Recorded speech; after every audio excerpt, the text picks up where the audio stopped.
Yo, what's up mga idol? Ayun, may gagawin tayo. Pinalalamove ito, ngayon yun lang. At ang problema nito ay, ayan, Redmi Note 9 Pro at Tecno Hot 50 Pro Plus. Shoutout kay Merben Sampaga.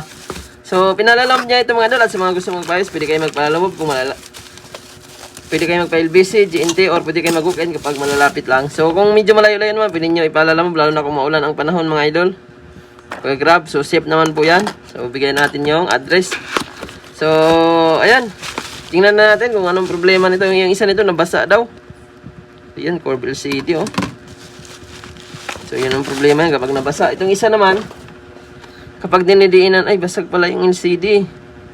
Kapag dinidiinan daw ay nabubuhay. So itong isa nabasa. Ayan, okay naman pala oh. Kapag dinidiinan daw ang battery, nabubuhay. Yung sinasabi dun sa ano, terminal. Ay, biglang nagkaganyan. Lumipat yung EMI dito, yung 1%. Nangyari. Ah, ganito yan, basta replacement na. Ayun, lumipat siya. Pagaling dito, papunta rito. Pa, kakaiba to ah. Mukhang may tama na LCD. Galing dito, papunta rito. So, kakaibang problema ang cellphone na to. So, okay naman siya. Buhay naman. So, baka ito pala yung sinasabi na hindi mag-charge. Kailangan diinan. So, ito yata yun, no? Kailangan pa daw diinan ang board. Charging. Yun, wala nga. Check natin ulit. Wala bigla. Yun lang. So, tsambahan lang yata mabuhay to. Uy! Wala na palang ano to. Yun, nawala ko, namatay. Yun, nalubat. Kanina may 1%. So, ayan, subukan natin dinan ng battery. Ay, napalitan na pala ng battery ito mga idol, oh. Fly CDI. So, malugmok. Malutong pa naman ang BMS ng ano mga idol, yung mga ganitong unit, oh. Kapag nagagalaw-galaw siya, napupunit yung positive at negative na connection ng battery. So, bigla siyang nalulubat. Oh. Tingnan nga natin ang connection ng battery. So, ito yata yung dinidinan. Magcha-charge daw.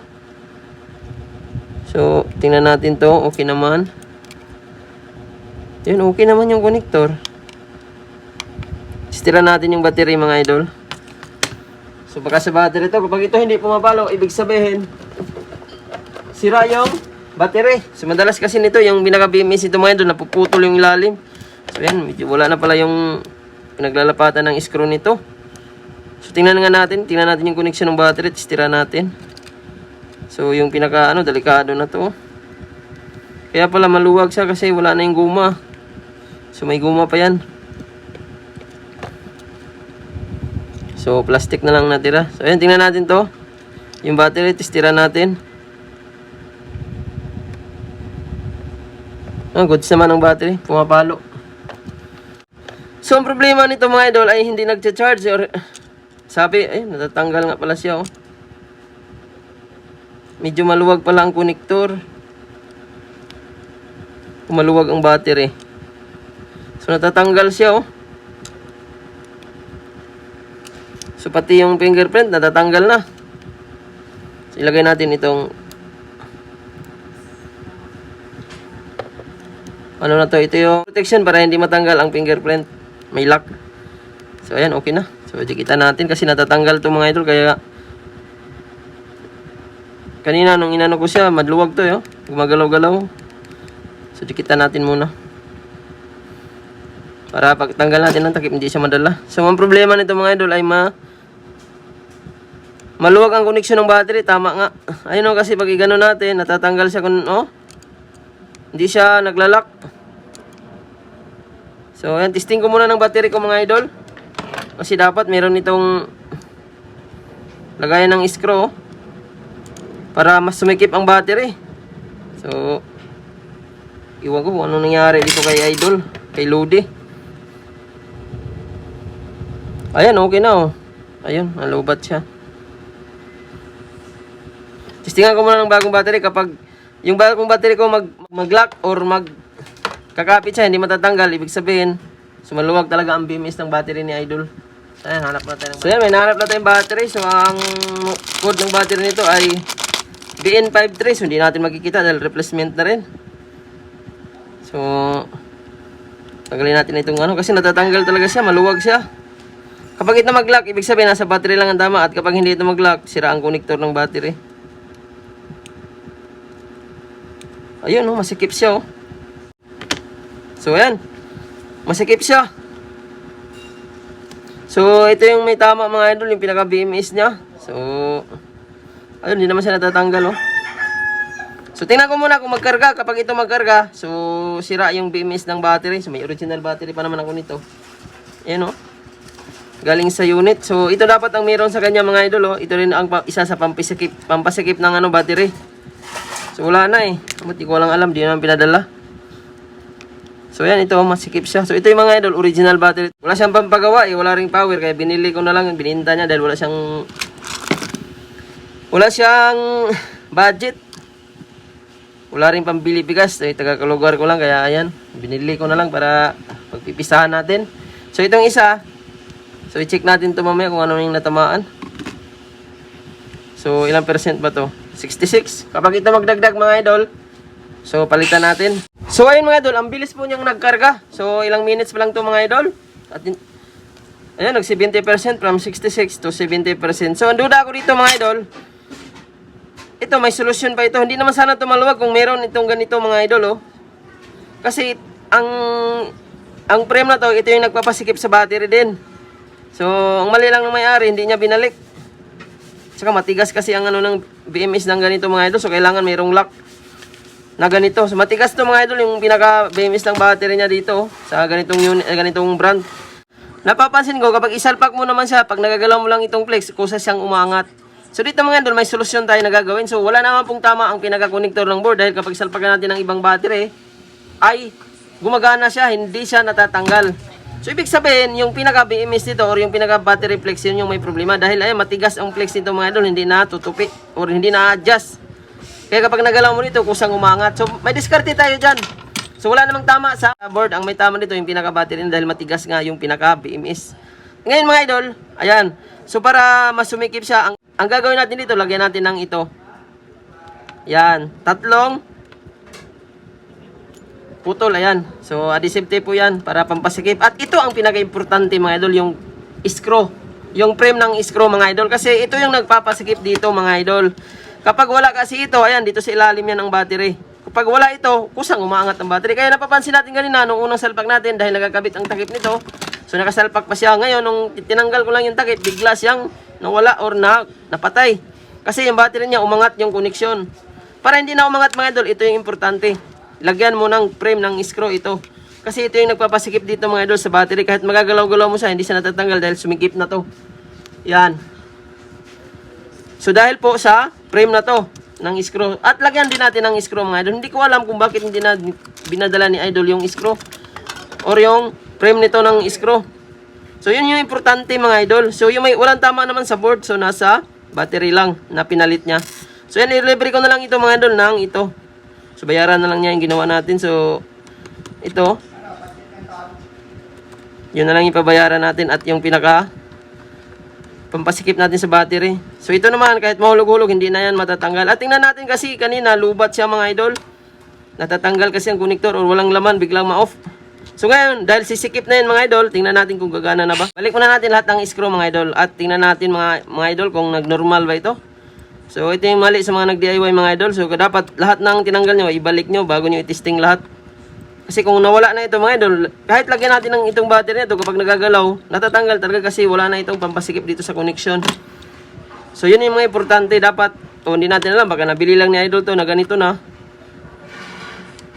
So, wala tayong magagawa. So, buti na lang, meron akong ganito extra. So, ito, nabili ko rin ito mga idol. Patay. So, walang kakayanan ng mayari na magpagawa. Kaya yun, binili ko na lang. So, wala rin siyang budget talaga. Bininta na lang niya. Para mapakinabangan. So, ayan, pisa-pisahan ko na lang yan mga ganyan mga idol. So, ayan, ito, dinikit ko na rin ito kanina kasi natatanggal siya. Tingnan natin kung normal ang battery na kasi kanina 1% nung unang testing natin. At ngayon, tingnan natin.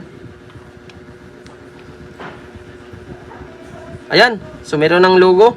Kanina, ano siya, 1% at nalulubat. Ayun, meron na siyang laman mga idol, oh. So, nagnormal na siya nung sumikip na ang battery niya. So, kailangan lang talaga ito mga idol.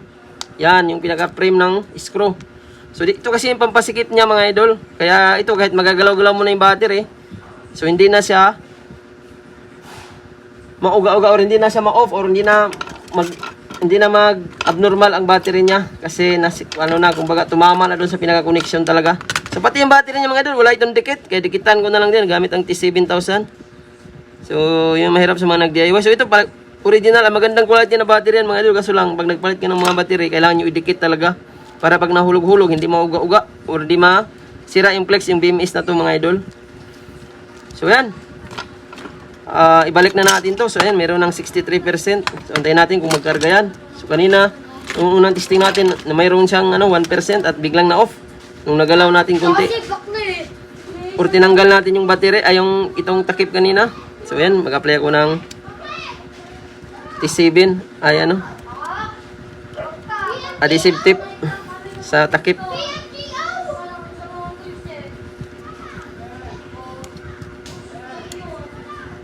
Para dire-diretso na to. Magamit na to ng normal.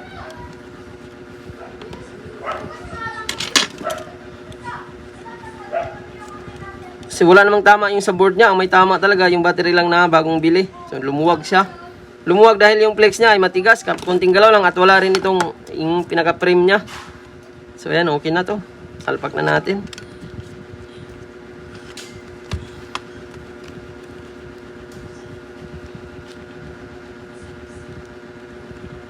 Ayun. So, na-fix din natin. Tingnan natin. Ayun. 63. Going to 66. Ang bilis na yung magkarga. Normal na talaga siya. So, nilagay pa lang natin yung takip. Normal na talaga. Kaya importante mga idol, kung ano yung mga tinanggal nyo, ibalik nyo talaga. Kasi yun yung nagpapasikip sa battery din. Yung connection ng battery, umaangat siya. Kaya kung di nyo alam talaga or wala kayong experience sa paggawa, huwag nyo na i-DIY, pwede nyo ipagawa sa atin or pwede kayo lumapit sa malapit na paggawaan. Pero kung gusto nyo sa atin mga idol, fixed while iwi tayo, so pwede kayo mag-PM sa ating page. Kung malalayo naman, pwede kayo magpa-LBC, GNT, via deliver. So ayan, from 63% to, tingnan natin kung nagdagdag na to. Kasi nag-66 na siya kanina nung naglagay pa lang tayo ng adhesive sa takip or yung screw. So medyo mabagal siya, dili lang siya. Ito mga idol, normal na to, kahit mahulog-hulog to, hindi na to mauga-uga. Kasi mayroon ng pampasikip dun sa battery niya na maluwag. So siguro baka laging tinatanggal to or wala kasi talagang yung frame niya dito mga idol, kaya lumuluwag siya. Ayan, 66 pa rin. So rapidly na siya. So normal na rin ang charging niya mga idol. Ayun quick charge na rin siya, nag-imay turbo. So nag-normal na tong battery. Magandang quality ang battery na to mga idol. Yung na to, yung nilagay dito. So, mga kunat din ito malubat. Tingnan natin kung magkarga, i-off muna natin. Kahit 1% lang. So ito naman, dinikit ko na rin yung dito ilalim niya. Para hindi magalaw-galaw kasi maluwag yung button kanina. So ayan, tingnan natin from 66 to ayan, nag-67 na mga idol So normal na to mga idol. So hanggang dito lang tayo. So itong isa, hindi ko muna ipakita sa video, baka sa sunod i-upload ko to. So i-check ko to kung ano naging problema. Ayan, normal na 68% na nga So normal na. Maraming salamat sa panonood. At kung nagagawa kayo ng idea, huwag kalimutan mag-like, mag-share, mag-follow at mag-subscribe. Maraming salamat sa panonood.